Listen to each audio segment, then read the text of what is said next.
Ampere circuital law, तो ampere circuital law एक relation है between the current and the magnetic field produced by that current. Ampere circuital law is the relation between current and magnetic field produced by that current. तो क्या है ampere circuital law? तो ampere circuital law कहता है कि the close integration of B dot dl is equals to mu naught I. The close integration of B dot dl equal to mu naught I. यह है ampere circuital law. जैसे आपने पिछले वाले unit में इलेक्ट्रोस्टैटिक में पढ़ा था Gauss theorem, integration close integration of E dot dx इक्वल to Q by epsilon naught, same to same exactly वैसा ही लॉ यहां पर भी है। Close integration of B dot dl equal to mu naught I। वहां पर आप क्या करते थे, किसी भी चार्ज पार्टिकल के चारों तरफ एक एनक्लोज सरफेस बनाते थे। यहां पर आपको क्या करना है, एक करंट कैरिंग कंडक्टर के चारों तरफ एक क्लोज सर्कल बना देना है। जरूरी नहीं कि सर्कल हो, कोई सा भी एक क्लोज स्ट्रक्चर बना देना है। जब आप बात करते थे चार्ज पार्टिकल की गॉस थ्योरम लगाने के लिए, तो आप एक 3D फिगर बनाते थे। जैसे एक स्फीयर आपने बना दिया है ना, एक क्लोज फिगर बना दिया। यहां पर जस्ट आपको एक लूप बनाना है, करेक्ट वर्ड इसके लिए होगा लूप। तो एम्पियर सर्किटल लॉ के लिए हम लोग लूप बनाएंगे, जबकि गॉस के लिए हम लोग क्या बनाते थे, एक क्लोज सरफेस। तो अगर आपने गॉस थ्योरम अच्छे से पढ़ रखी है, अच्छे से समझ आ रखा है आपको, तो ये एम्पियर सर्किटल लॉ कोई बड़ी बात नहीं है, क्योंकि दोनों एकदम सेम है, एकदम सेम है। तो पहले मैं ये बता देता हूं। देखो, सपोज करते हैं कि एक वायर है, ये करंट लेके जा रही है। Suppose this is a wire, ये करंट लेके जा रही है, इसमें से I1 करंट है। अच्छा, ये सिंबल का मतलब तो आपको पता ही होगा कि करंट आपकी तरफ आ रहा है, प्लेन ऑफ पेपर से आपकी तरफ करंट आ रहा है। दूसरा देखो, ये एक वायर है, इसमें भी करंट आपकी तरफ आ रहा है I2, है ना। यहां पर जो करंट है वो नीचे की तरफ जा रहा है, क्रॉस है मतलब नीचे की तरफ जा रहा है। यहाँ पर जो करंट है वो भी नीचे की तरफ जा रहा है I4। यहाँ पर का जो करंट है I5, ये ऊपर की तरफ आ रहा है। तो हमें यहाँ पर क्या करना है कि एक क्लोज लूप ले लेना है। एम्पियर सर्किटल लॉ लगाने की क्या शर्त है, पहले आप एक क्लोज लूप ले लीजिए, ठीक है जी। तो एक काम करते हैं, मैंने यहाँ से ये क्लोज लूप ले लिया, लेट्स से मैंने ये क्लोज लूप ले लिया। तो इसके अक्रॉस जो मैग्नेटिक फील्ड होगा, तो वो होगा close integration of B dot dl, close integration of B dot dl equal to mu naught I inside, mu naught I inside. मतलब कि सबसे पहले हम क्या करेंगे, हम एक क्लोज लूप बना देंगे। मैंने यहां पर ये क्लोज लूप बनाया, तो integration of B dot dl हो जाएगा म्यू नॉट I इनसाइड, है ना, म्यू नॉट I इनसाइड। अच्छा, इनसाइड को मैं IN लिख देता हूं, छोटा सा IN लिख देता हूं, मतलब कितना करंट है इनसाइड। तो अब जरा नोट करो इस स्ट्रक्चर के लिए integration of B dot dl।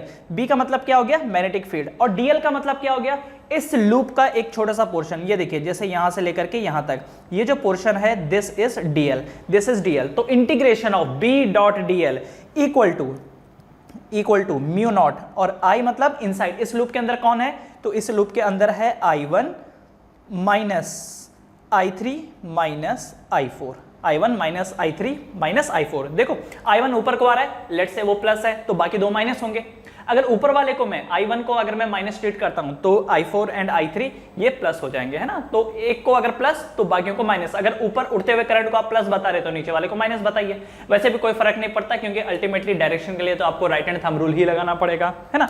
So close integration of B dot dl equal to mu naught I1 minus I3 minus I4 यहाँ पर। एंड ओवरऑल जो आप फॉर्मूला बोलेंगे एम्पियर सर्किटल लॉ का, वो ये होगा integration of B dot dl equal to mu naught I inside. अब यही चीज को आप जब गॉस के साथ कंपेयर करो, तो गॉस थ्योरम क्या था, close integration of E dot ds, close integration of E dot ds equal to Q by epsilon naught, है ना, Q बाय एप्सिलॉन नॉट। ये क्या था, गॉस थ्योरम था। What was this, this was Gauss theorem. मैं यहाँ पे side में लिख देता हूँ, ये जो है ये है गॉस थ्योरम। तो गॉस थ्योरम लगाने की क्या शर्त थी, सबसे पहले चार्ज पार्टिकल के अराउंड आपको एक क्लोज सरफेस बनानी है, बना दिया।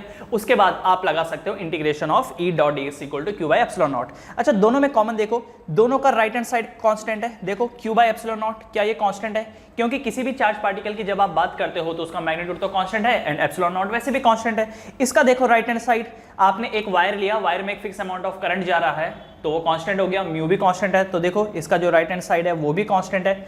अच्छा, गॉस थ्योरम में जो लेफ्ट हैंड साइड है, लेफ्ट हैंड साइड में E क्या रिप्रेजेंट करता था, इलेक्ट्रिक फील्ड, एंड ds क्या रिप्रेजेंट करता था, क्लोज सरफेस। क्या रिप्रेजेंट करता था, क्लोज सरफेस। यहां पर B क्या रिप्रेजेंट कर रहा है, मैग्नेटिक फील्ड, एंड dl क्या रिप्रेजेंट कर रहा है, dl क्या रिप्रेजेंट कर रहा है, लूप, एक क्लोज लूप, है ना, क्या रिप्रेजेंट कर रहा है, एक क्लोज लूप रिप्रेजेंट कर रहा है। तो एम्पियर सर्किटल लॉ एग्जैक्टली वैसे ही है जैसे गॉस थ्योरम है। गॉस थ्योरम अप्लाई करना आ गया आपको, तो एम्पियर सर्किटल लॉ भी आसान है, वो भी हो जाएगा, है ना। ओके, तो अब देखिए, अब हम क्या करेंगे, एक डेरिवेशन करेंगे। Magnetic field due to a infinite long wire, magnetic field due to a infinite long wire. वैसे तो हमको पता है इनफाइनाइट लॉन्ग वायर का मैग्नेटिक फील्ड का फॉर्मूला क्या था, mu naught I divided by 2πd। पर अगर हमने एम्पियर सर्किटल लॉ सीखा है तो एक बार जरा इसे डिराइव करते हैं, है ना। तो चलिए नेक्स्ट टॉपिक लिखेंगे, मैग्नेटिक फील्ड ड्यू टू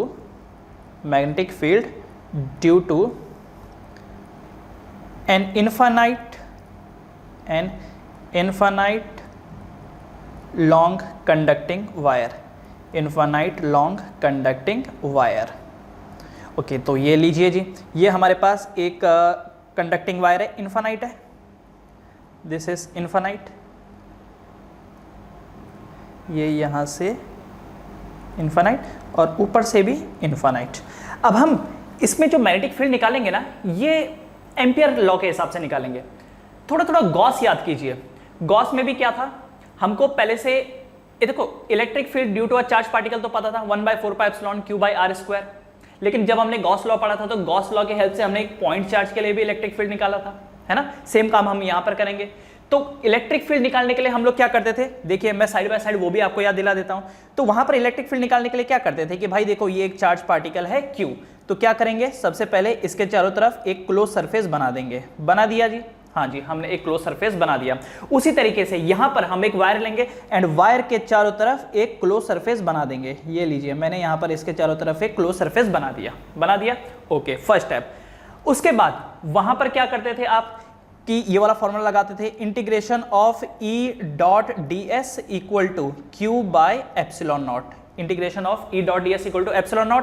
अब आप क्या बोलते थे कि चार्ज पार्टिकल के बाहर मैंने एक स्फीयर बना दिया। अब क्योंकि मैंने स्फीयर बना दिया तो देखिए, ये डिस्टेंस r, ये डिस्टेंस r, ये भी r, ये भी r, तो हर जगह डिस्टेंस की वैल्यू सेम है। तो क्या हर जगह इलेक्ट्रिक फील्ड सेम होगा, है ना। क्या हर जगह इलेक्ट्रिक फील्ड सेम होगा, यस। तो हर जगह इलेक्ट्रिक फील्ड सेम होगा का मतलब यह हो गया कि यहां पर इलेक्ट्रिक फील्ड अगर E है तो यहां पर भी E, यहां पर भी E, हर जगह इलेक्ट्रिक फील्ड E है। क्योंकि हर जगह इलेक्ट्रिक फील्ड E है तो E कांस्टेंट हो गया और E बाहर आ जाएगा। तो ये लीजिए, यहां से क्या हुआ कि E बाहर आ गया, अंदर बच गया इंटीग्रेशन ऑफ ds, अच्छा, ds क्या था, ds उस क्लोज सरफेस का एक छोटा सा हिस्सा था, उस क्लोज सरफेस का। ये जो क्लोज सरफेस आपने बनाई, क्या है ये एक स्फीयर है, स्फीयर का छोटा सा हिस्सा ds है। अगर मैं इन सारे छोटे छोटे ds को आपस में जोड़ता चला जाऊं, देख रहे हो, चार्ज के अराउंड जो मैंने क्लोज सरफेस बनाई है उसका अगर एक छोटा सा हिस्सा है, अगर मैं उसको जोड़ता चले जाऊं तो क्या बनेगा, ये 4πr²। तो ये इंटीग्रेशन ऑफ ds क्या बना, 4πr² इक्वल टू Q/ε0। तो इस हिसाब से E क्या बन जाएगा, 1/4πε0 Q डिवाइडेड बाय r²। जरा देखो, क्या ये इलेक्ट्रिक फील्ड का फॉर्मूला आया by Gauss theorem. Gauss theorem की हेल्प से क्या हमने इलेक्ट्रिक फील्ड निकाला, क्या किया हमने, एक चार्ज पार्टिकल लिया था, उसके चारों तरफ एक क्लोज सरफेस बनाई, है ना।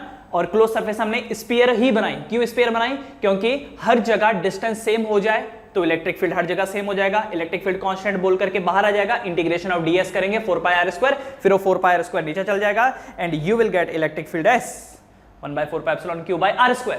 सेम टू सेम कहानी यहां पर है, सेम दिमाग लगाएंगे। ये एक वायर है और इस वायर में करंट कितना जा रहा है, I। इस वायर में कितना करंट जा रहा है, I करंट जा रहा है। हमने इसके चारों तरफ एक लूप बनाया। फर्क सिर्फ इतना है कि यहां पर लूप बनता है, एम्पियर सर्किटल लॉ अप्लाई करते वक्त लूप बनता है।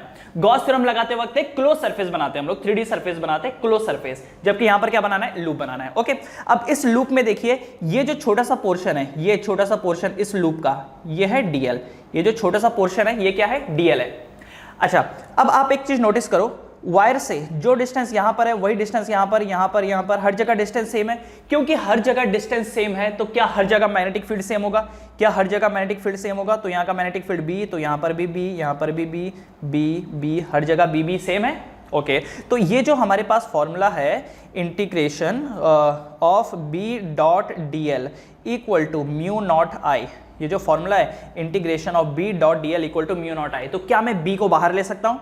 क्या मैं यहाँ से बी को बाहर ले सकता हूँ? यस, अंदर क्या बच जाएगा? Integration of D L equal to mu naught I. अंदर क्या बच जाएगा? Integration of D L equal to mu naught I, यही बन जाएगा। अब आप एक चीज नोटिस करो, अगर मैं इन सारे छोटे छोटे छोटे डी एल को ऐड कर दूं तो क्या ये 2 पाई आर बनेगा? इस सारे छोटे छोटे डी एल को अगर मैं आपस में ऐड कर दूं तो क्या ये 2 पाई आर बनेगा? बनेगा ये 2 पाई आर, क्योंकि ये सरकमफ्रेंस है। यस, तो ये बन जाएगा 2 pi R. So B into this becomes 2 pi R. और आर का मतलब यहां पर क्या है? आर का मतलब क्या है? आर का मतलब वायर से डिस्टेंस। ऑब्वियसली यहां पर वो रेडियस का काम करेगा। दिस इज आर, ये लीजिए, ये जो है दिस इज आर, है ना। तो बी डॉट 2 पाई आर, सारे छोटे छोटे डीएल को मिलाऊंगा मैं, क्योंकि डीएल कहां पर है? सरकमफ्रेंस के ऊपर का एक छोटा सा टुकड़ा है। सारे डीएल को मैं आपस में ऐड कर दूंगा तो क्या बनता है? 2 pi R equal to mu naught I, equal to mu naught I. तो मैग्नेटिक फील्ड क्या बना यहाँ पर? Mu naught I divided by 2 pi R. अब जरा याद करो, क्या यही फॉर्मूला था मैग्नेटिक फील्ड का due to a infinite long conducting wire? याद करो जरा, क्या यही फॉर्मूला था? Magnetic field equal to mu naught I divided by 2 pi D. याद है? मैग्नेटिक फील्ड इक्वल टू क्या था उस टाइम पे? Magnetic field mu naught I divided by 2 pi D.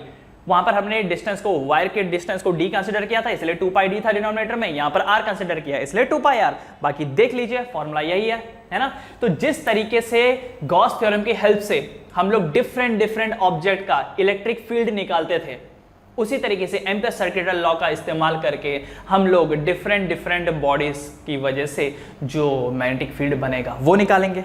तो ये देख लीजिए, साइड बाय साइड मैंने आपको गॉस थ्योरम का भी बता दिया एंड एम्पियर सर्किटल लॉ का भी बता दिया।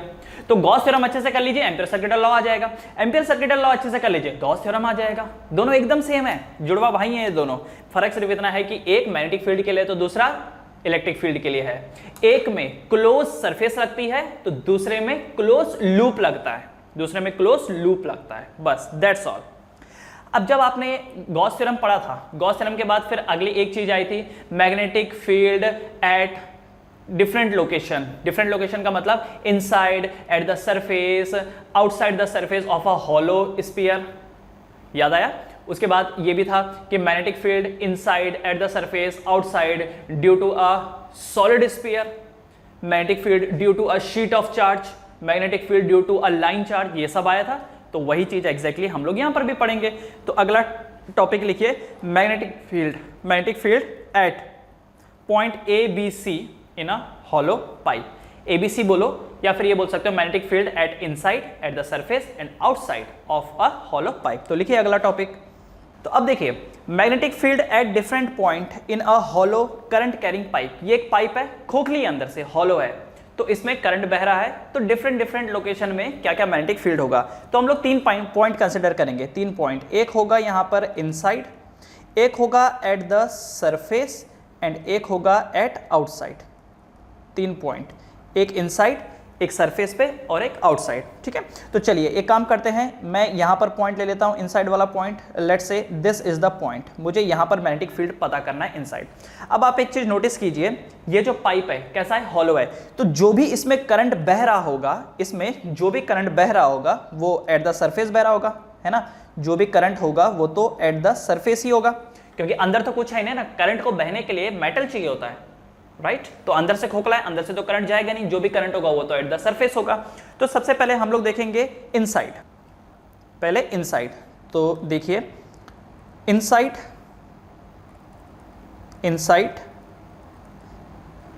कंडक्टर, इनसाइड कंडक्टर, ये कंडक्टर है या पाइप भी बोल सकते हो इनसाइड। तो इन दैट केस, अब आप यहां पर नोटिस कीजिए, इन दैट केस जो स्मॉल आर है वो रेडियस से कम होगा। सी, ये जो पाइप है इसका रेडियस है कैपिटल आर, है ना, और मुझे इस पॉइंट पे करना है। तो मुझे क्या करना होगा? ध्यान से देखिए, मुझे इस पॉइंट पे एक लूप बनाना होगा। तो ये देखिए, मैं यहाँ पर एक लूप बना रहा हूँ, सर्कुलर लूप बना रहा हूँ। अच्छा, इससे मुझे एक ध्यान आया, जब मैं एम्पियर सर्किटल लॉ की बात कर रहा था, तो ये देखिए एम्पियर सर्किटल लॉ करते वक्त मैं ये लगा रहा हूँ, देखिए क्लोज इंटीग्रेशन, ये देख रहे हो क्या? ये साइन आपको लगाना है, ये इंटीग्रेशन में ये ऐसा आपको लगाना है। इसका मतलब क्या होता है? क्लोज इंटीग्रेशन, क्लोज मतलब चारों तरफ से क्लोज। ठीक है, ऑलराइट।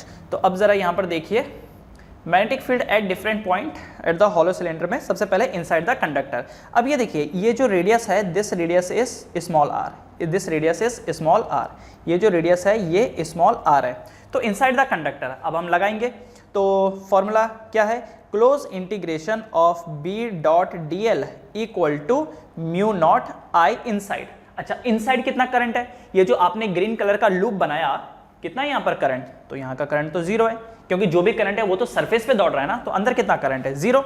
सो अगर अंदर करंट जीरो है तो इसका मतलब क्या होगा, तो ये बन जाएगा b dot two pi small R equal to zero, इसका मतलब magnetic field equal to zero. तो अंदर मैग्नेटिक फील्ड क्या होगा, जीरो।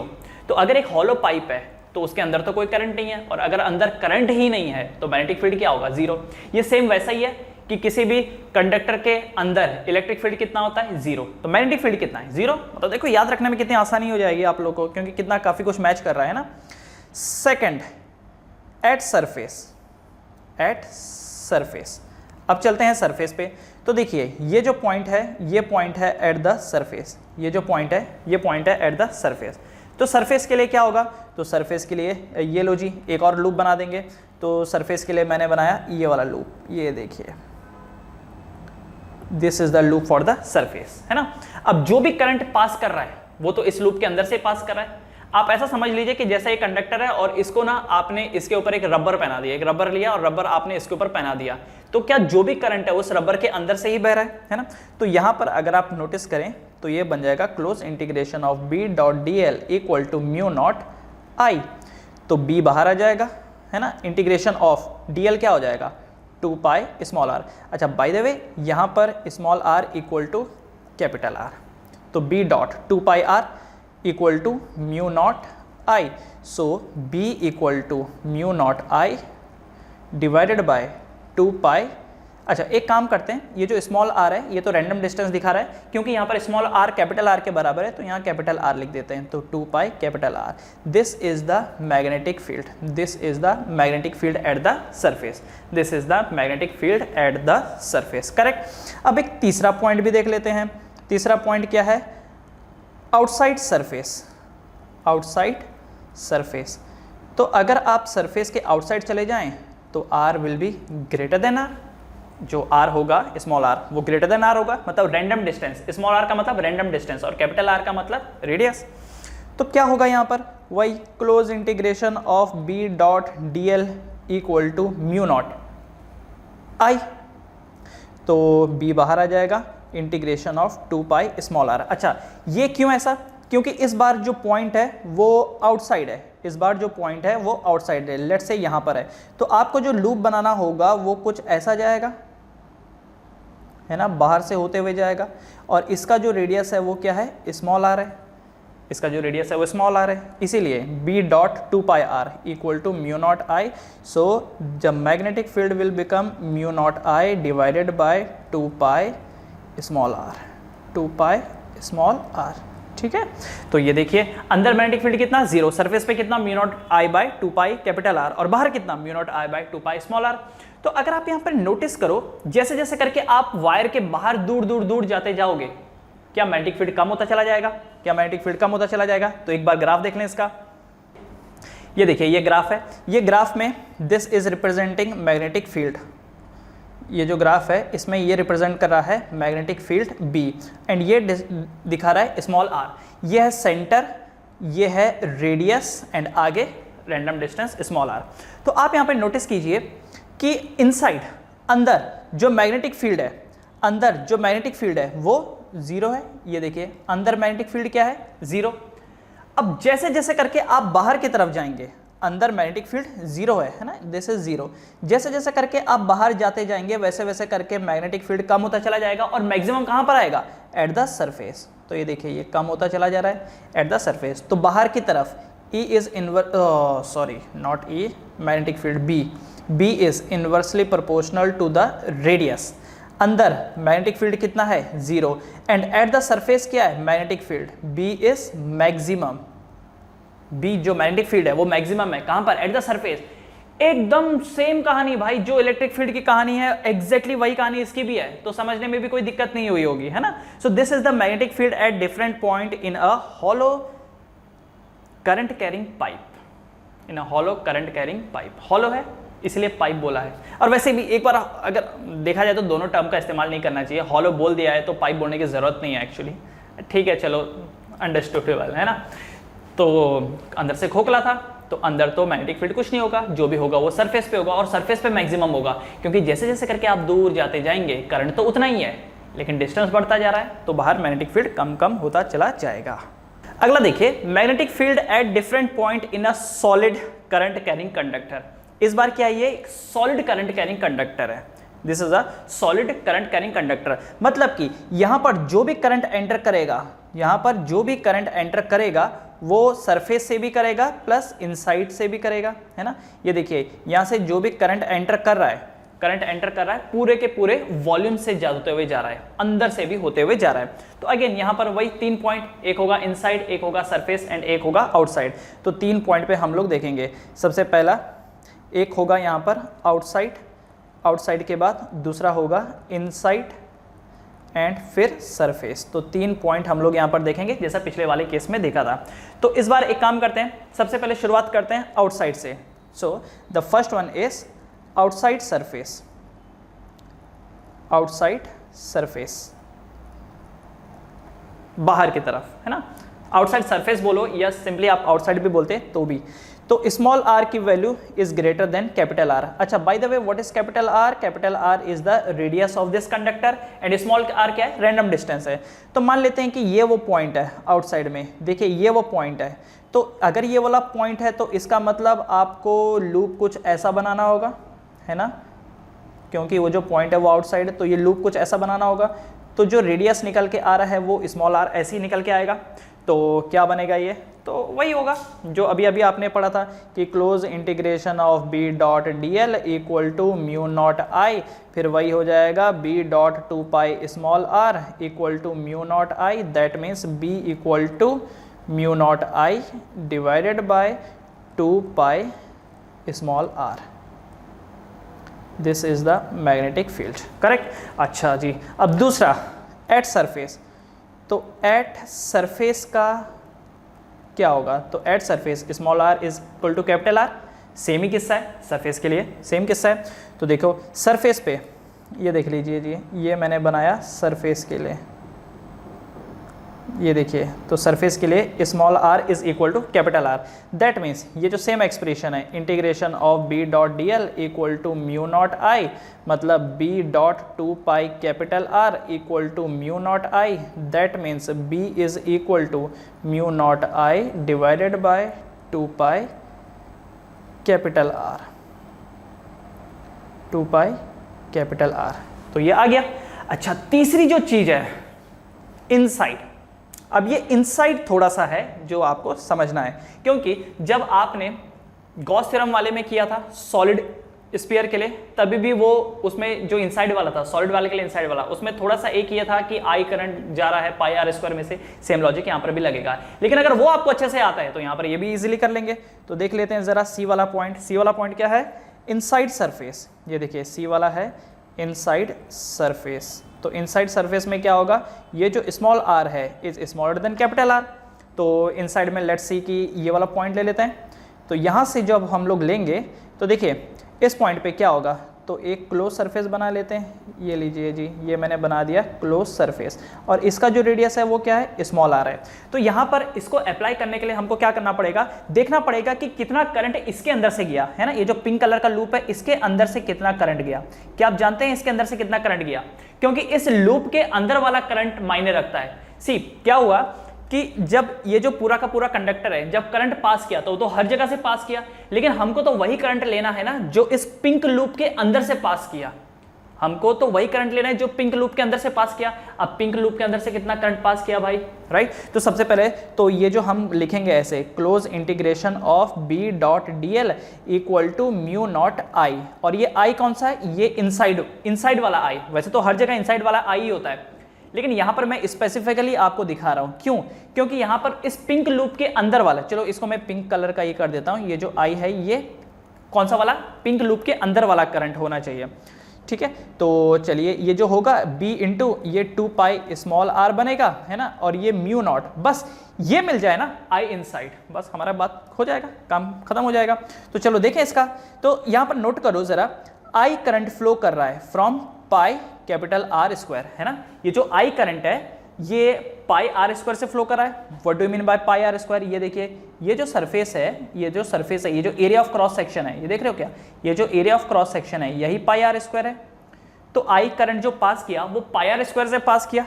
ओके, अगर आई पाई आर स्क्वायर से पास किया तो इसका मतलब 1 यूनिट से कितना पास किया होगा? चलो इसको मैं ऐसे लिखता हूं, अगर पाई आर स्क्वायर से आई करंट पास किया तो इसका मतलब 1 यूनिट स्क्वायर के एरिया से ये I divided by 1 unit square area से ये डिवाइडेड बाय पाई स्क्वायर गया होगा। अच्छा एक काम करता हूँ, जस्ट 1 यूनिट लिखता हूँ, ठीक है। तो 1 यूनिट से ये I divided by pi R square pass किया होगा। हमें तो पता करना है कि पाई स्मॉल आर स्क्वायर से कितना पास किया होगा, पाई स्मॉल आर स्क्वायर से कितना किया होगा। तो एक काम करते हैं, दोनों तरफ हम मल्टीप्लाई कर देते हैं पाई आर स्क्वायर। तो ये देखिए pi into small R square हमने मल्टीप्लाई कर दिया दोनों साइड, तो ये into 1 unit equal to I divided by pi capital R square into pi small R square. So ये बन जाएगा, this will become pi small R square में से कितना करंट पास करेगा? आई। अच्छा पाई से ये पाई कैंसिल हो जाता है ना, पाई से ये पाई कैंसिल हो जाता है और क्या बच जाएगा? Small R square by capital R square. तो पाई आर स्क्वायर में से कितना करंट पास कर रहा है? I into small R square by capital R square. नया कुछ नहीं है, उस वक्त भी किया था हम लोगों ने इलेक्ट्रोस्टैटिक में, ये यहाँ पर भी सेम काम है। एक बार फिर से सुनो, आई करंट पास कर रहा है पाई कैपिटल आर स्क्वायर में से, आई करंट पास कर रहा है पाई कैपिटल आर स्क्वायर में से। इसका मतलब 1 यूनिट स्क्वायर में से कितना पास करेगा? I divided by pi capital R square. तो छोटे वाले में से कितना करेगा? पाई आर स्क्वायर में से कितना करेगा? तो दोनों साइड मल्टीप्लाई कर दिए। जैसे एग्जांपल के लिए कोई बोलता है कि 20 चॉकलेट का रेट 100 है, तो बताओ 5 का कितना होगा? सपोज अगर किसी ने बोला कि 20 चॉकलेट का जो रेट है वो 100 रुपीज है, तो 5 का कितना होगा? तो 20 चॉकलेट का 100 है, इसका मतलब एक चॉकलेट का कितना होगा? ₹100 बाय 20। हमको क्या पूछा है? 5 चॉकलेट का, तो हम दोनों साइड 5 मल्टीप्लाई कर देंगे।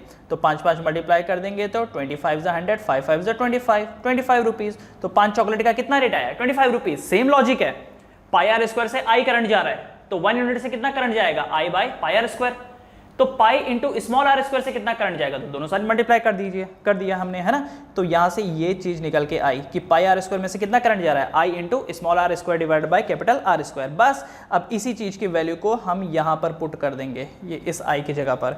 तो देखिएगा जरा, तो ये जो है ये बन गया I into R square divided by capital R square, I into R square divided by capital R square. उसके बाद देखिए जरा, B equal to mu naught I small R square divided by capital R square तो है ही, साथ में 2 pi small are यहाँ का मल्टीप्लाई हो गया। अब जो कट सकता है उसको कट करेंगे, इससे ये आर कैंसिल, है ना। सो हमारे पास जो मैग्नेटिक फील्ड निकल के आया है, ये निकल के आया mu naught I R divided by capital R square into 2 pi, capital R square into 2 पाई। इसको थोड़ा सा रीअरेंज करूँ मैं तो 2 पाई को पहले लिख देते हैं एंड आर स्क्वायर को बाद में लिखते हैं। So this is the magnetic field, this is the magnetic field mu naught I R divided by 2 pi R square. अगर इसमें भी आप ऑब्जर्व करो तो म्यू नॉट कॉन्स्टेंट है, आई कॉन्स्टेंट है, 2 pi capital R square constant है। तो क्या पता चल रहा है कि magnetic field is directly proportional to the R, है ना। क्या पता चल रहा है कि magnetic field is directly proportional to the R, ये पता चल रहा है यहाँ से, है ना। कब? Inside the surface. Eight the surface क्या है? मैग्नेटिक फील्ड इज कांस्टेंट, है ना। Magnetic field is constant, constant तो है ही, और साथ में बी जो है वो मैक्सिमम भी है, ये पता चल रहा है। और अगर अंदर की साइड आप देखो, सॉरी एट आउटसाइड, तो outside magnetic field is inversely proportional to the R, है ना। तो ये कंक्लूजन आप निकाल सकते हो। तो अगर हम इसका ग्राफ बनाए, तो अगर हम इसका ग्राफ बनाएं, ये देखिए B का एंड R का, तो ये सेंटर हो गया, ये सरफेस हो गया। तो आप देखेंगे कि inside magnetic field is directly proportional to R, ये दिख रहा है, inside magnetic field is directly proportional to R. अगर आप अंदर है तो मैग्नेटिक फील्ड सेंटर पे मैग्नेटिक फील्ड कितना होगा, 0 होगा, क्योंकि आर बढ़ेगा तो मैग्नेटिक फील्ड बढ़ेगा। तो अगर आर 0 है, सेंटर में खड़े हैं, स्मॉल आर 0 है, तो मैग्नेटिक फील्ड भी 0। तो इस वजह से यहां पर देखिए ये जो ग्राफ है ये कुछ ऐसा बन करके आएगा। सबसे ज्यादा मैग्नेटिक फील्ड रहेगा एट द सरफेस। सरफेस के बाहर जाएंगे तो मैग्नेटिक फील्ड घटता चला जाएगा एंड सरफेस के अंदर रहेंगे तो मैग्नेटिक फील्ड बढ़ेगा। मतलब कि यहाँ पर नोटिस कीजिए ज़रा, B is directly proportional to R, दिख रहा है, B is directly proportional to R। यहाँ पर जो B है वो मैक्स है और यहाँ पर B is inversely proportional to the R, B is inversely proportional to R। क्या ये ग्राफ एग्जैक्टली वैसा ही है जो आपने इलेक्ट्रिक फील्ड में पढ़ा था? क्या एग्जैक्टली सेम है? तो बस इलेक्ट्रिक फील्ड वाला अच्छे से कर लीजिए, गॉस थ्योरम अच्छे से पकड़ लीजिए, पढ़ लीजिए, एम्पियर सर्किटल लॉ अच्छे से आ जाएगा। गॉस थ्योरम में वो जो आपने hollow sphere and solid sphere के लिए किया था वो अच्छे से समझ लीजिए। यहाँ पर आप सॉलिड पाइप मतलब यहाँ पर आप हॉलो पाइप वाला एंड वो सॉलिड वाला आप इजीली कर पाएंगे, तो दोनों एकदम सेम है। Next is magnetic field due to a solenoid. Magnetic field due to a solenoid, क्या होता है सोलेनॉइड? ये देखिए, ये एक सिस्टम दिखाई दे रहा होगा आपको, ये बीच में एक रॉड है एंड इसके ऊपर हमने वायर को लपेट दिया और ये वायर इंसुलेटेड होती है, ध्यान रखना ये वायर इंसुलेटेड होती है, ठीक है। तो इससे जो स्ट्रक्चर बना दैट इज सोलेनॉइड। देखो ये अंदर का जो मटेरियल है अगर वो ना भी हो कोई बात नहीं, बस आपने एक सीधी सादी एक वायर ली और वायर को ऐसा गोल गोल गोल कर दिया, जैसा स्प्रिंग देखा होगा आपने, स्प्रिंग कैसा होता है, वायर ऐसे ऐसी होती है ना, तो वो भी एक सोलेनॉइड के जैसा एक्ट कर सकता है, राइट। तो देखिए अब हमको क्या करना है कि सोलेनॉइड की वजह से कितना मैग्नेटिक फील्ड होगा वो पता करना है। तो यहां से करंट आई गया और घूम फिर करके करंट आई वापस आ गया। तो देखो अगर आपको यहां पर एम्पियर सर्किटल लॉ लगाना है तो पहले आपको क्या करना होगा, एक लूप सेलेक्ट करना होगा। गॉस थ्योरम को याद करो, जब आप गॉस थ्योरम अप्लाई करते थे तो आप एक एनक्लोज सरफेस बनाते थे। पॉइंट चार्ज के लिए आपकी जो एनक्लोज सरफेस होती थी वो स्पेरिकल होती थी, शीट ऑफ चार्ज के लिए आपकी जो सरफेस होती थी वो शीट ही होती थी, लाइन चार्ज के लिए आप सिलिंड्रिकल लेते थे। तो वहां पर आप सोच समझ करके एक क्लोज फिगर लेते थे, यहां पर भी सोच समझ के आपको लूप लेना है। अब जब एक वायर की बात हो रही थी, जैसे इससे पहले जो हमने वायर के लिए किया था, तो वायर के लिए आपने क्या लिया था, एक ऐसा सर्कुलर फॉर्म लिया था। क्यों? क्योंकि देखियो ये जो डिस्टेंस ये है वही डिस्टेंस ये भी है, वही ये भी हर जगह डिस्टेंस सेम है, तो हर जगह पर मैग्नेटिक फील्ड सेम हो जाएगा। और क्योंकि मैग्नेटिक फील्ड सेम हो जाएगा तो वो जो फॉर्मूला है ना, close integration of B dot DL equal to mu naught I, तो क्या होगा, B बाहर आ जाएगा क्योंकि B हर जगह सेम है, क्योंकि सेंटर से डिस्टेंस सबकी सेम है। तो बस integration of DL equal to mu naught I करके आप फर्दर सॉल्व कर सकते थे।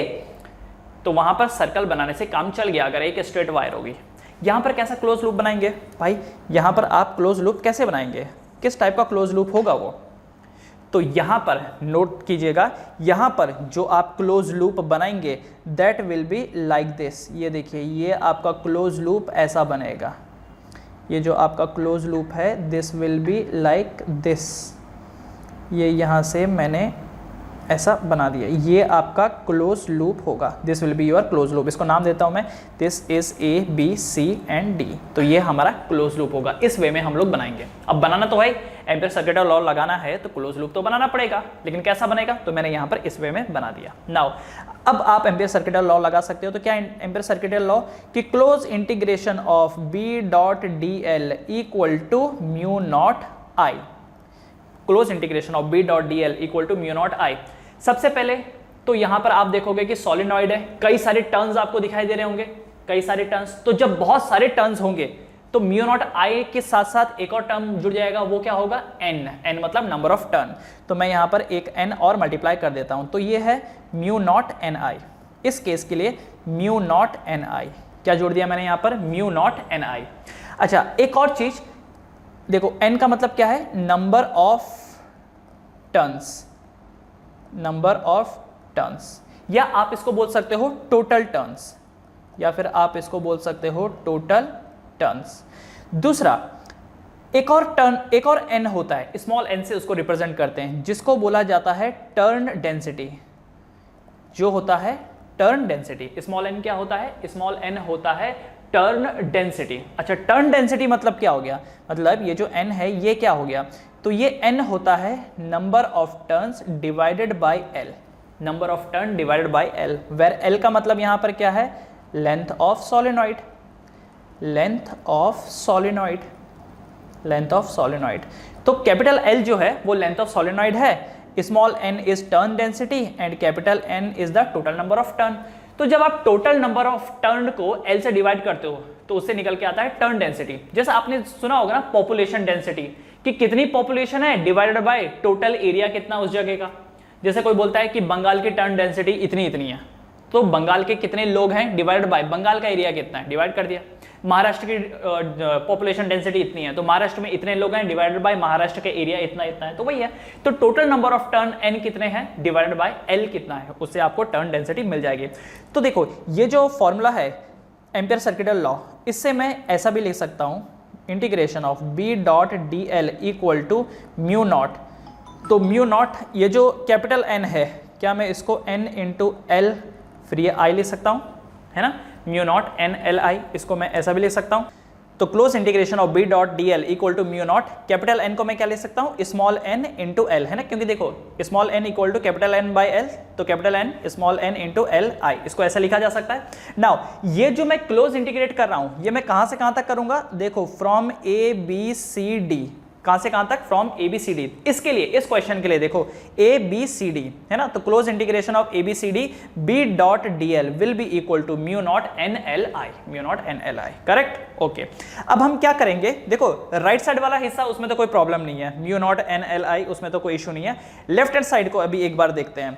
ये जो है close integration of B dot DL, close integration of B dot DL ABCD, क्या मैं इसको फर्दर ब्रेक डाउन कर सकता हूं, कहां से कहां तक, integration of B dot DL, integration of B dot DL, पहला A से लेकर के B प्लस फिर B से लेकर के C, B डॉट DL, फिर उसके बाद C से लेकर के D, B डॉट DL, फिर plus B dot DL, D से लेकर के A तक, है ना, ऐसा कर सकते हैं। आपको ABCD सबको जोड़ना है, तो कैसे, स्टेप वाइज, पहले AB को जोड़िए, फिर BC को, फिर CD को, फिर DF को, इस वे में आप इसको कर सकते हैं, है ना।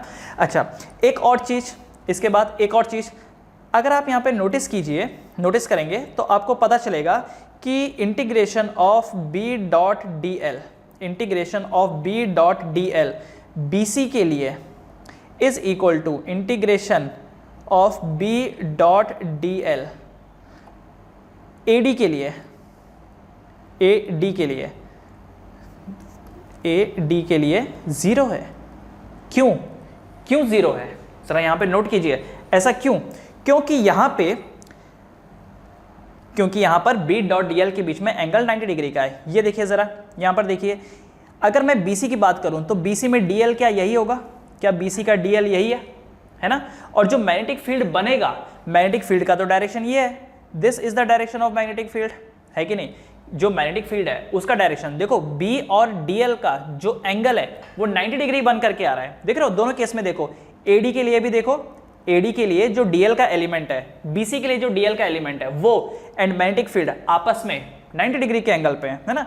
चाहिए तो यहाँ पे लिख सकते हैं, since B is perpendicular to DL, अगर ये दोनों परपेंडिकुलर हैं तो यहाँ पर क्या हो जाता है कि जो थीटा है वो 90 डिग्री हो जाता है, theta is equal to 90 degree, so cos 90 कितना होता है, कॉज 90 इक्वल टू 0। इस वजह से integration of B dot DL equal to 0, है ना, B dot DL equal to 0, 0 हो गया, ओके जी। अब आगे उसके बाद क्या, उसके बाद देखो कौन कौन 0 हो गया, एक BC 0 हो गया, देखिए ये 0 हो गया, AD 0 हो गया, ये यहाँ पर 0 हो गया, ये दोनों बचा। एक और चीज़ नोटिस करेंगे कि ये जो integration of B dot DL है, कहाँ से कहाँ तक, आउटसाइड C से लेकर के D तक, इसकी भी वैल्यू 0 है, इसकी भी वैल्यू 0 है। क्यों, क्योंकि सोलेनॉइड के बाहर मैग्नेटिक फील्ड नहीं होता है, there is no magnetic field outside the solenoid. यहाँ पर आप इसका रीजन ले सकते हैं, there is because since there is no magnetic field outside solenoid, no magnetic field outside solenoid, solenoid के outside magnetic field नहीं होता। देखो जरा क्यों, आपने पहले भी पढ़ा है कि अगर आप एक लूप ले लें, ऐसे एक लूप लें या फिर कई सारे लूप लें, तो जो भी मैग्नेटिक फील्ड बनता है वो इधर बनता है, अंदर की तरफ बनता है पाइप के मतलब ये जो सोलेनॉइड के अंदर से होते हुए जाता है। अच्छा, आपने एक सिंगल लूप का तो पढ़ा ही था, ये देखिए ये एक सिंगल लूप का पढ़ा था। आपने क्या पढ़ा था, इस पॉइंट पे दो कंपोनेंट बनते हैं, एक वर्टिकल कंपोनेंट एंड एक हॉरिजॉन्टल कंपोनेंट, है ना, क्योंकि जो मैग्नेटिक फील्ड का डायरेक्शन होता है यहाँ पर वो कुछ ऐसा होता है। तो दो कंपोनेंट बनते हैं, ये कंपोनेंट है dB cos थीटा और यहाँ का ये कंपोनेंट क्या था dB sin थीटा। अभी अभी इससे पहले डेरिवेशन किया था। तो आप नोट करो जरा यहाँ पर कि अगर उसका dB sin थीटा बना तो यहाँ पर देखो ये जो कंपोनेंट है ये भी dB cos थीटा, याद होगा this is also dB cos theta, है ना, और ये क्या हो जाएगा dB sin थीटा। तो क्या हो जाता है कि ये वर्टिकल कंपोनेंट आपस में कैंसिल हो जाते हैं और रह जाता है तो सिर्फ हॉरिजॉन्टल कंपोनेंट। इसका मतलब जो मैग्नेटिक फील्ड होगा वो कुछ सीधा ही आपको मिलेगा। कॉइल के अंदर जो मैग्नेटिक फील्ड होता है वो सीधा ही आपको मिलता है, तो सोलेनॉइड के अंदर ही मैग्नेटिक फील्ड होता है। इस वजह से आपको 3 पोर्शन पे मैग्नेटिक फील्ड नहीं मिलेगा। देखो बाहर CD में आपको मैग्नेटिक फील्ड नहीं मिलेगा, इसके लिए इसका कोई रूल नहीं है। BC में एंड AD में क्या हुआ कि यहाँ पर एंगल 90 डिग्री हो गया। See this is the angle 90 degree magnetic field में एंड एलिमेंट में। ये जो DL है मैग्नेटिक फील्ड में एंड DL का जो एंगल है वो 90 हो गया, इसलिए ये कैंसिल। तो ओवरऑल अगर आप नोटिस करो तो 3 चीज 0 हो गई, 4 में से 3 चीज 0 हो गई, है ना। तो ये जो आपने लिखा है close integration of B.dl equal to mu naught NLI, क्या मैं अब इसको ऐसे लिख सकता हूँ? यहाँ पर जरा देखो, क्या मैं इसको ऐसे लिख सकता हूँ? ये जो था आपके पास क्लोज इंटीग्रेशन ऑफ B.dl, तो क्लोज इंटीग्रेशन, चलो एक स्टेप और ही सही, close integration of B.dl equal to mu naught NLI, इसकी जगह पर मैं ये लिख सकता हूँ, ये जो था ना फ्रॉम ABCD, इसकी जगह पर लिखा जा सकता है from A to B B.dl equal to mu naught NLI, mu naught NLI इसको लिखा जा सकता है। उसके बाद देखो क्या होगा कि B बाहर आ जाएगा, integration of DL from A to B equal to mu naught NLI, है ना, म्यू नॉट NLI। अब अगर आप A से लेकर के B तक इंटीग्रेट करोगे DL को, क्या मिलेगा आपको? भाई L ही तो मिलेगा। क्यों? क्योंकि ये जो सोलेनॉइड है, इस सोलेनॉइड का जो लेंथ है वो लेंथ L है। ये जो सोलेनॉइड है, सोलेनॉइड का लेंथ क्या है? L है। तभी तो वहां पे टर्न डेंसिटी का हिसाब किताब आया कि total number of turn divided by L is the turn density, है ना। सो इंटीग्रेशन ऑफ DL क्या हो जाएगा? L equal to mu naught NLI। अब जो कट सकता है उसको कट करेंगे, L से यहाँ पर L कैंसिल हुआ तो मैग्नेटिक फील्ड क्या मिला? मैग्नेटिक फील्ड मिला mu naught NI। This is the expression for magnetic field due to a long solenoid, magnetic field due to a long solenoid. And याद रखना ये जो मैग्नेटिक फील्ड है ये इनसाइड ही है, बस ये मैग्नेटिक फील्ड क्या है? इनसाइड है।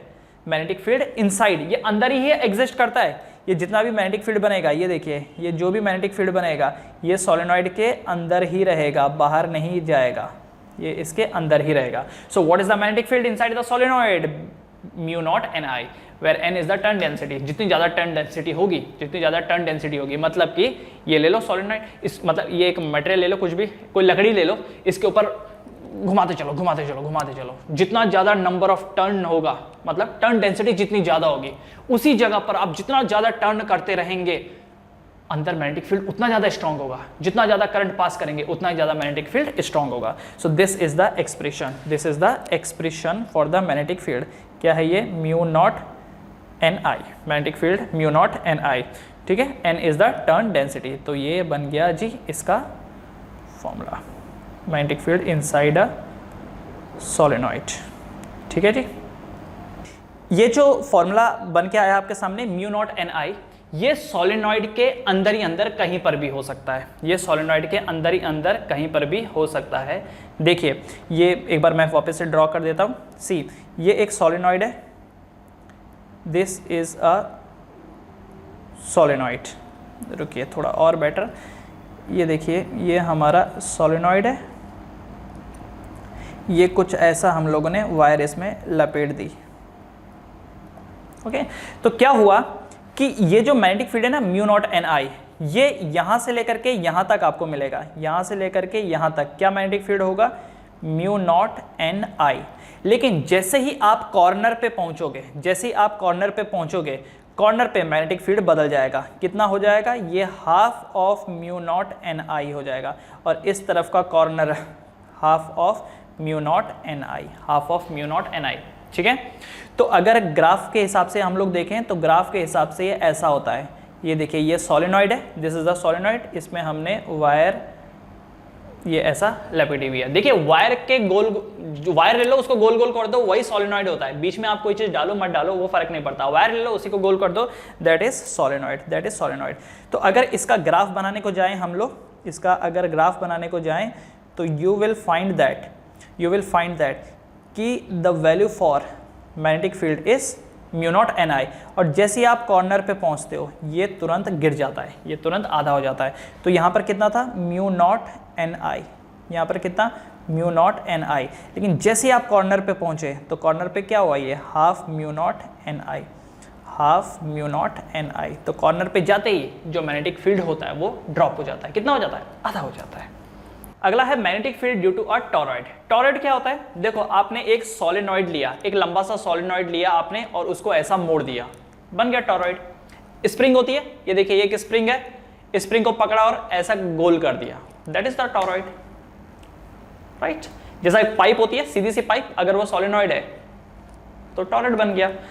तो देखो ये एक गोल डोनट है ये, इसके ऊपर मैंने ऐसा वायर लपेट दिया है ना, तो क्या बन गया, ये टॉरॉइड बन गया। अब टॉरॉइड की वजह से क्या क्या मैग्नेटिक फील्ड होगा, तो तीन अलग अलग पोर्शन आएंगे, एक होगा इनसाइड, एक होगा इनसाइड, एक होगा in between that between torrid, और एक तीसरा होगा आउटसाइड द टॉरॉइड। तो एक एक करके देख लेते हैं। सबसे पहला वाला मैग्नेटिक फील्ड, सबसे पहला है, हम क्या यहाँ पर निकालें, मैग्नेटिक फील्ड ना, तो magnetic field inside torrid, inside torrid, magnetic field inside torrid. अच्छा इनसाइड टॉरॉइड का मतलब ये देखो, लेट से यहाँ पर मुझे यहाँ पर मैग्नेटिक फील्ड निकालना है, तो क्या करूंगा मैं, एम्पियर सर्किटल लॉ लगाऊंगा। एम्पियर सर्किटल लॉ क्या बोलता है, क्लोज लूप बनाओ, तो चलिए क्लोज लूप बनाता हूं मैं। तो मैंने यहाँ से बनाया जी ये close loop, this is my close loop, ये मैंने क्लोज लूप बनाया जिसका रेडियस था स्मॉल आर, ठीक है, जिसका रेडियस था स्मॉल आर। तो चलिए लगाते हैं, तो close integration of B dot D L equal to mu naught I, I यहाँ पर क्या है, जीरो, क्यों, क्योंकि इस ग्रीन सर्कल के अंदर कुछ है क्या, है क्या, कुछ नहीं है, कोई करंट नहीं है वहाँ पर, तो जीरो। सो इसका मतलब यहाँ से मैग्नेटिक फील्ड जो निकल के आएगा that will be zero. So inside a toroid the magnetic field is zero, inside a toroid magnetic field is zero. दूसरा between toroid, between toroid, between toroid, तो टॉरॉइड के बिटवीन क्या होगा, बिटवीन टॉरॉइड मतलब इसकी बात करें हम लोग, मतलब इस पॉइंट की बात करें, देखिए ये क्या टॉरॉइड के बीच में ही है, तो यहाँ पर मैग्नेटिक फील्ड कितना होगा, तो यहाँ के मैग्नेटिक फील्ड के लिए एक क्लोज लूप बनाऊंगा। तो ये देखिए ये है मेरा close loop, this is my close loop. देखिए आप जो क्लोज लूप बनाते हो ना वो सोच समझ के बनाना होता है, ऐसे नहीं कि रैंडमली कुछ भी बनाओ। आपने देखा है रैंडमली कुछ भी बनाओगे तो मैग्नेटिक फील्ड हर जगह पर अलग अलग होगा, तो आप ऐसे कांस्टेंट बोल करके बाहर नहीं निकाल पाओगे इंटीग्रेशन से, तो काम मुश्किल हो जाएगा, है ना। तो ये देखिए ये मैंने क्लोज लूप बना दिया। नाउ व्हाट हैपेंस इज, क्या लगेगा यहाँ पर logic, integration of B dot D L equal to mu naught N I, equal to mu naught N I. अच्छा सिर्फ इसी पोर्शन को देखिए, सुनिए सिर्फ इसी, इसको मैं चाहिए तो रंग देता हूँ, ये देखिए ये है, ये लूप के अंदर वाला पोर्शन है, ये लूप के अंदर वाला पोर्शन है ना।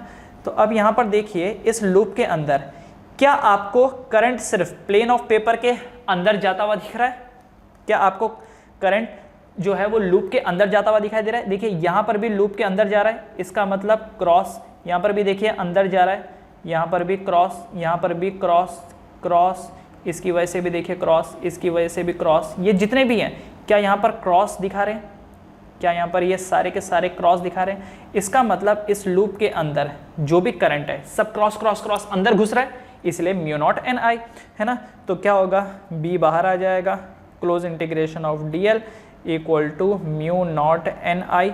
अच्छा यहाँ पर इंटीग्रेशन ऑफ डी एल क्या होगा, क्या ये 2 पाई आर होगा, so b into 2 pi small r equal to mu naught ni, mu naught ni. So b will be what, mu naught divided by 2 pi r ni.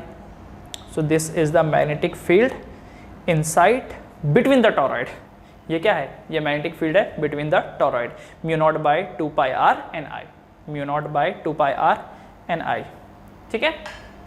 Okay, तीसरा,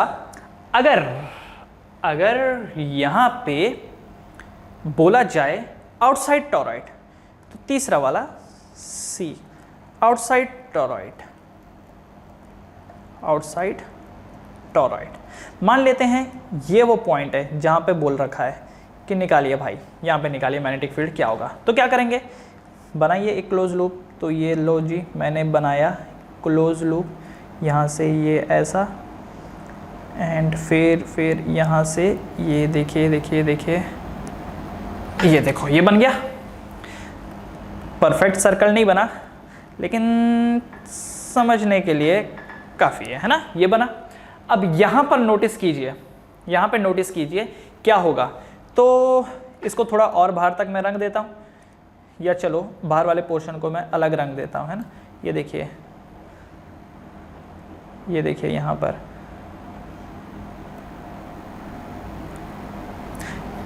ये लीजिए, मैंने रंग दिया। एक काम करिए, जाने दीजिए, ये रंगने वगने का चक्कर छोड़िए भारी पड़ रहा है। तो यहाँ पर देखो, close integration of B dot D L equal to mu naught, कुछ करंट अंदर जा रहा है माइनस कुछ करंट बाहर आ रहा है। जरा देखिए, क्या कुछ करंट अंदर जा रहा है? यस, हाँ, ये जो क्रॉस वाला करंट है ये अंदर जा रहा है, और बाहर ये देखिए इस पोर्शन में करंट आपकी तरफ आ रहा है। ये देखिए यहाँ पर क्या करंट आपकी तरफ आ रहा है, नोटिस कीजिए ज़रा, क्या यहाँ पर करंट आपकी तरफ आ रहा है? ये देखिए इस पोर्शन में क्या करंट आपकी तरफ आ रहा है। चलो मैं आपको एक बात समझाता हूँ। देखो, मान लीजिए ये है I1, मान लीजिए ये है I1 क्या, लेट्स से I है। अगर मुझे यहाँ पर एम्पियर सर्किट लॉ लगाना है तो मुझे क्या करना पड़ेगा, इसके चारों तरफ एक लूप लगाना पड़ेगा, है ना। तब मैं बोल सकता हूँ कि close integration of B dot D L equal to mu naught I. Okay, very good.